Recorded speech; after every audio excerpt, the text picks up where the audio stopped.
Hi, this is Mr. Bible Reader here to present to your next daily Bible reading, which is Job chapters 25, 26, 27, and 28. Let's get started. Chapter 25. Then answered Bildad the Shuhite and said, Dominion and fear are with him. He maketh peace in his high places. Are there any number of his armies? And upon whom doth not his light arise? How then can man be justified with God? Or how can he be clean that is born of a woman? Behold, even to the moon, and it shineth not. Yea, the stars are not pure in his sight. How much less man that is a worm, and the son of man which is a worm. Chapter 26.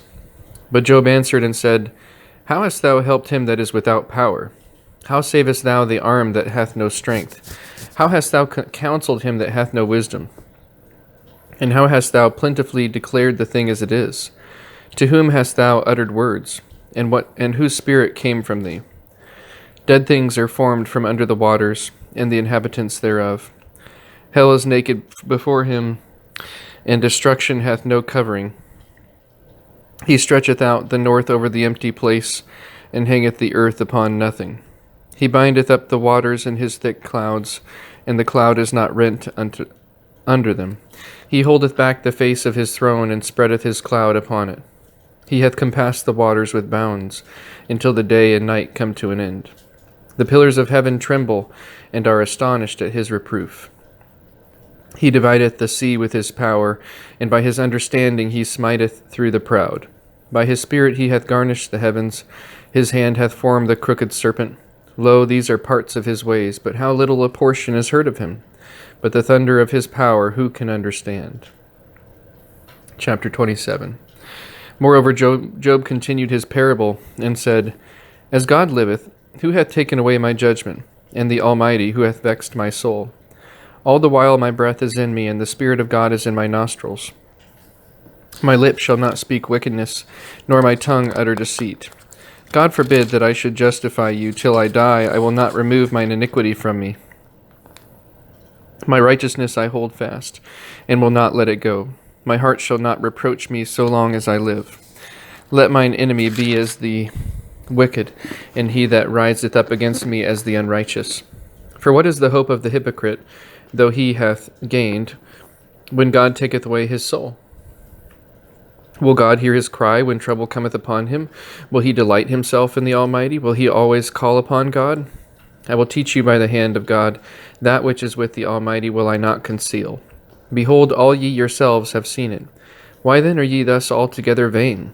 This is the portion of a wicked man with God, and the heritage of oppressors, which they shall receive of the Almighty. If his children be multiplied, it is for the sword, and his offspring shall not be satisfied with bread. Those that remain of him shall be buried in death, and his widows shall not weep. Though he heap up silver as the dust, and prepare raiment as the clay, he may prepare it, but the just shall put it on, and the innocent shall divide the silver. He buildeth his house as a moth, and as a booth that the keeper maketh. The rich man shall lie down, but he shall not be gathered. He openeth his eyes, and he is not. Terrors take hold on him as waters. A tempest stealeth him away in the night. The east wind carrieth him away, and he departeth, and as a storm hurleth him out of his place. For God shall cast upon him, and not spare. He would fain flee out of his hand. Men shall clap their hands at him, and shall hiss him out of his place. Chapter 28. Surely there is a vein for the silver, and a place for gold where they find it. Iron is taken out of the earth, and brass is molten out of the stone. He setteth an end to darkness, and searcheth out all perfection. The stones of darkness and the shadow of death. The flood breaketh out from the inhabitant, even the waters forgotten of the foot. They are dried up, they are gone away from men. As for the earth, out of it cometh bread, and under it is turned up as it were fire. The stones of it are the place of sapphires, and it hath dust of gold. There is a path which no fowl knoweth, and which the vulture's eye hath not seen. The lion's whelps have not trodden it, nor the fierce lion passed by it. He putteth forth his hand upon the rock. He overturneth the mountains by the roots. He cutteth out rivers among the rocks, and his eye seeth every precious thing. He bindeth the floods from overflowing, and the thing that is hid bringeth he forth to light. But where shall wisdom be found? And where is the place of understanding? Man knoweth not the price thereof, neither is it found in the land of the living. The depth saith, It is not in me, and the sea saith, It is not with me. It cannot be gotten for silver, neither shall silver be weighed for the price thereof. It cannot be valued with the gold of Ophir, with the precious onyx, or the sapphire. The gold and the crystal cannot equal it, and the exchange of it shall not be for jewels of fine gold. No mention shall be made of coral or of pearls, for the price of wisdom is above rubies. The topaz of Ethiopia shall not equal it, neither shall it be valued with pure gold. Whence then cometh wisdom, and where is the place of understanding?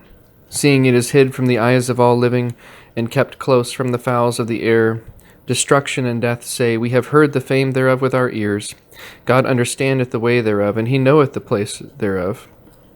For he looketh to the ends of the earth, and seeth under the whole heaven, to make the weight for the winds, and he weigheth the waters by measure.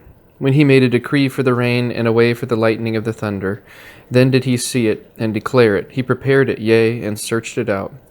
And unto man he said, Behold, the fear of the Lord, that is wisdom, and to depart from evil is understanding. And with that, that is the end of today's Bible reading. Again, thank you very much for tuning in, and have a great rest of your day.